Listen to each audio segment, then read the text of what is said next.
Assalamualaikum warahmatullahi wabarakatuh.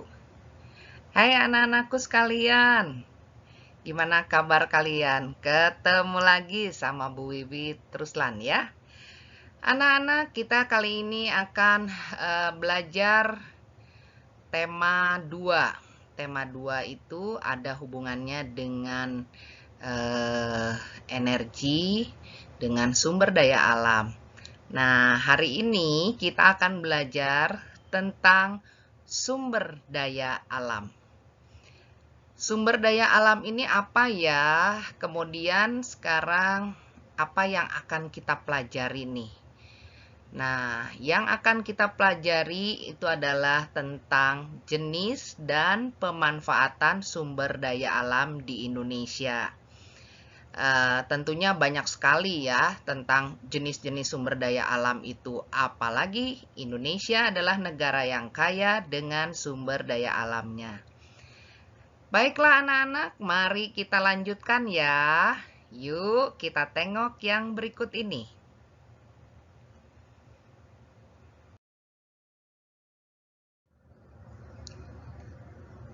Pengertian sumber daya alam dan pemanfaatannya. Jadi sekarang di sini Ibu akan menjelaskan tentang apa itu sumber daya alam. Baiklah, sumber daya alam adalah sesuatu yang ada di alam dan digunakan untuk memenuhi kebutuhan hidup manusia. Baik, itu adalah pengertian dari sumber daya alam. Selanjutnya, pemanfaatannya. Pemanfaatan sumber daya alam adalah menggunakan manfaat dari sumber daya alam yang ada untuk kepentingan manusia. Nah, itulah pengertian sumber daya alam dan apa pengertian pemanfaatannya. Yuk, kita lanjut ya.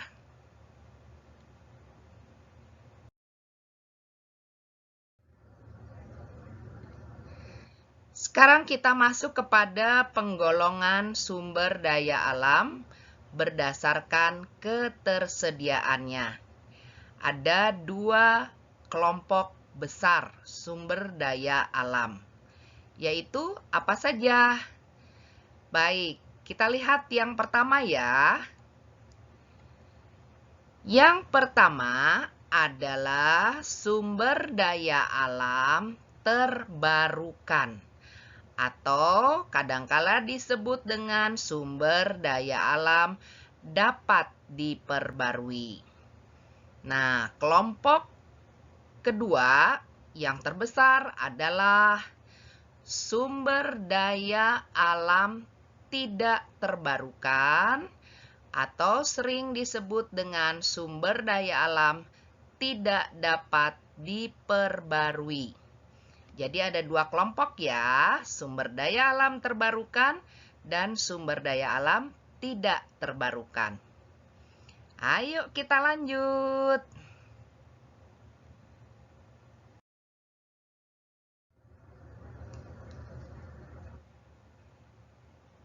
Yang sekarang kita bahas tentang sumber daya alam terbarukan atau sumber daya alam yang dapat diperbarui. Apa sih yang dimaksud dengan sumber daya alam yang dapat diperbarui? Nah, sumber daya alam terbarukan atau dapat diperbarui adalah sumber daya alam yang dapat tersedia kembali dan keberadaannya selalu tersedia setiap saat. Jadi, kalau misalnya habis, bisa tumbuh lagi, bisa masih tetap tersedia di alam. Yuk, kita lihat.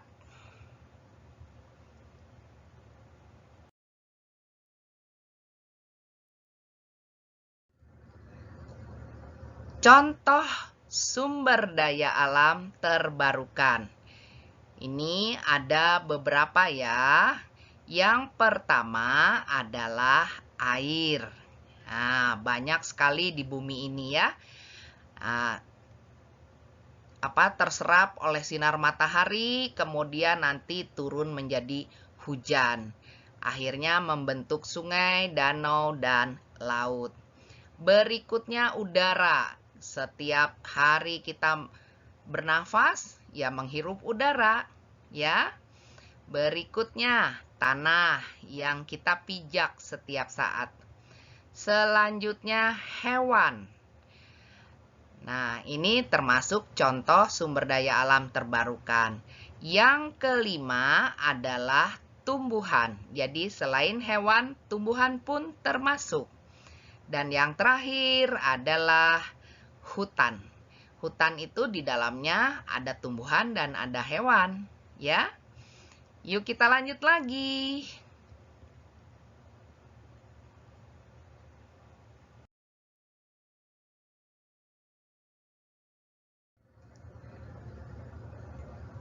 Selanjutnya, pemanfaatan sumber daya alam terbarukan atau pemanfaatan sumber daya alam yang dapat diperbarui. Apa saja ya? Kita mulai dari air. Air itu untuk apa saja? Nah, bisa untuk mengairi sawah, memelihara ikan di kolam, untuk rekreasi, sarana transportasi, apalagi di Pulau Kalimantan yang sungai-sungainya besar ya. Dan yang terakhir untuk pembangkit listrik tenaga air. Selanjutnya yang B. Yang B adalah udara. Udara itu untuk apa saja? Yang pertama, untuk proses respirasi manusia dan hewan. Respirasi itu apa sih, Bu? Nah, respirasi adalah bernafas. Berikutnya, udara juga membantu proses fotosintesis tumbuhan, ya. Selain matahari, proses fotosintesis dibantu juga oleh udara. Yang ketiga adalah tanah. Tanah ini apa manfaatnya? Menyimpan cadangan air di permukaan bumi, kemudian sebagai tempat bermukim atau tempat kita tinggal, untuk lahan pertanian, serta menyimpan zat-zat makanan bagi tumbuhan. Ya, selanjutnya yang D ya. Yuk kita lihat.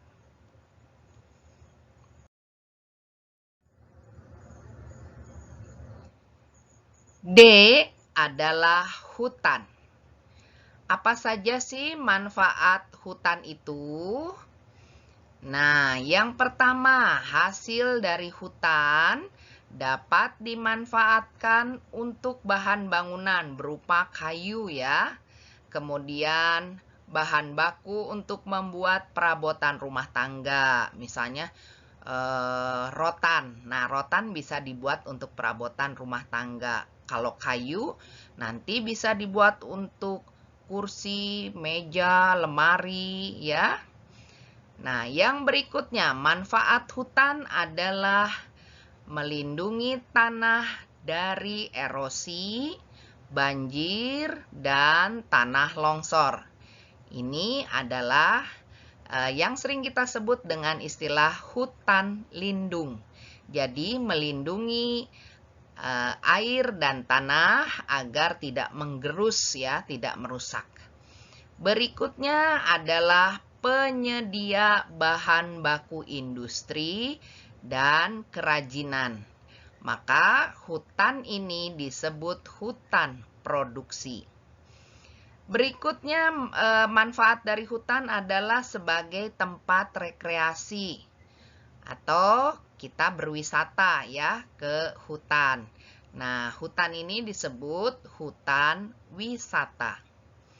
Selanjutnya, sebagai tempat untuk memelihara ya dan tempat tinggalnya flora dan fauna.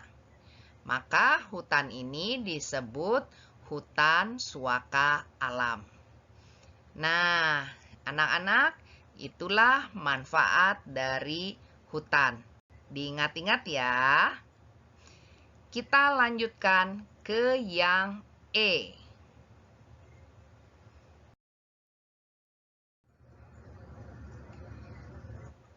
E adalah hewan. Pasangannya pasti tumbuhan. Apa sih manfaat hewan ini? Ya, kita lihat bahwa hewan dapat dijadikan hewan peliharaan. Kalian tentu ada ya yang memelihara hewan, misalnya ada yang memelihara kucing, ada yang memelihara ayam mungkin ya, dan lain sebagainya. Berikutnya dapat diternakan untuk diambil manfaat dan hasilnya. Misalnya apa saja? Nah, kalau hasilnya itu bisa berupa daging, telur, susu. Kalau yang manfaatnya misalnya tenaganya ya, dan masih banyak lainnya. Selanjutnya kita masuk ke tumbuhan. Ya, apa manfaat tumbuhan itu? Baik, kita lihat. Tumbuhan dapat dibudidayakan melalui kegiatan pertanian dan perkebunan. Kita bisa menanam padi, kemudian ada jagung ya. Sedangkan kalau perkebunan ada teh, ada kopi. Nah, itu perkebunan yang besar-besar ya. Selanjutnya, tumbuhan juga mencukupi kebutuhan pangan atau bisa juga dijadikan komoditas ekspor. Nah, itulah dia anak-anak manfaat hewan dan tumbuhan. Kita lanjutkan ya.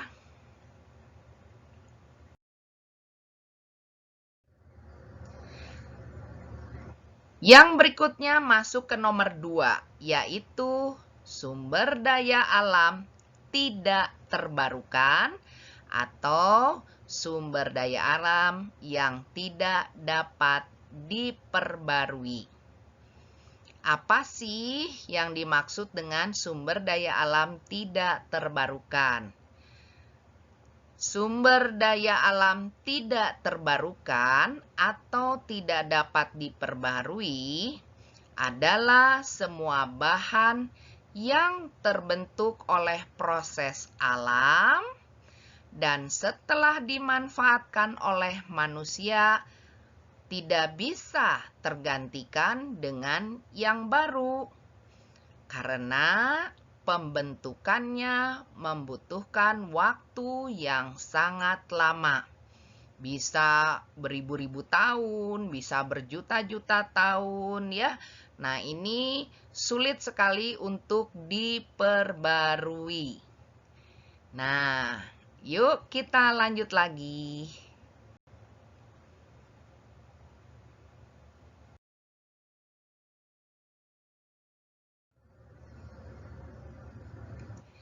Sekarang pengelompokan sumber daya alam tidak terbarukan atau tidak dapat diperbarui. Ada 3 kelompok besar. Yang pertama adalah sumber daya alam bahan energi.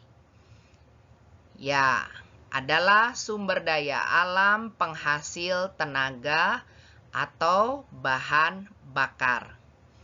Berikutnya, ya, kita akan lalui setelah Ibu menyebutkan contoh dari sumber daya alam bahan energi. Nah, contohnya minyak bumi, gas alam, dan batu bara. Yang kedua adalah sumber daya alam bahan logam. Bahan logam adalah bahan tambang yang berupa biji. Apa contohnya? Contohnya misalnya adalah biji besi, emas, perak, tembaga, nikel, timah, dan bauksit atau bahan baku pembuatan aluminium. Dan yang ketiga adalah sumber daya alam bukan logam. Nah, ini adalah berupa batuan dan bahan tambang bahan baku industri, tetapi bukan logam. Contohnya apa saja? Belerang, intan, aspal, dan marmer. Ya. Apakah masih ada yang lain? Ada, misalnya kapur, ya, pasir. Nah, itu termasuk sumber daya alam bukan logam. Kita lanjutkan.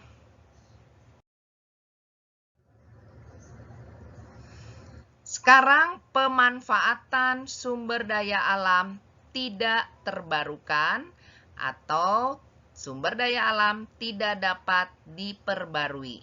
Apa saja sih manfaatnya?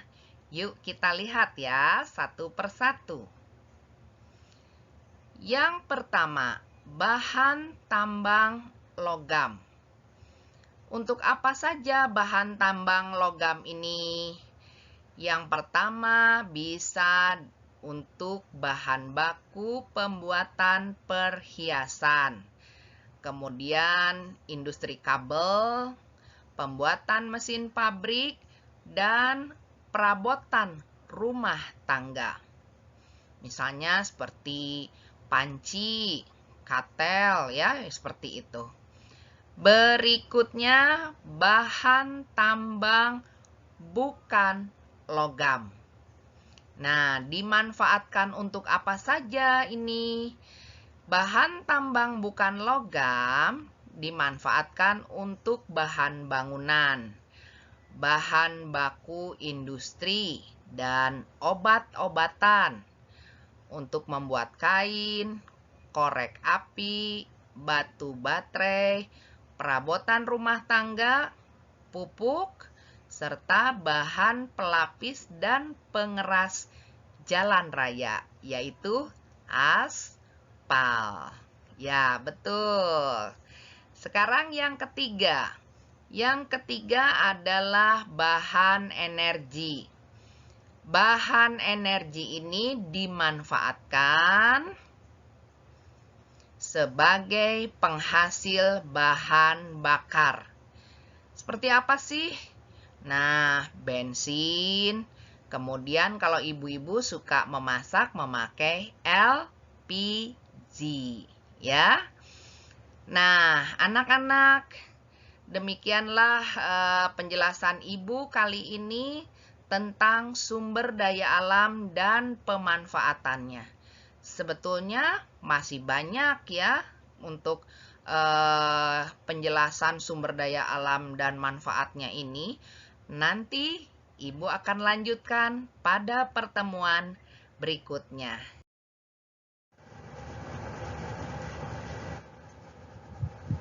Baiklah anak-anak, demikian pertemuan kita kali ini.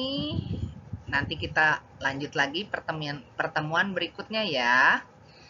Sekian dan terima kasih. Selamat belajar. Ingat selalu, tetap sehat, tetap semangat, dan tetap bersekolah. Wassalamualaikum warahmatullahi wabarakatuh.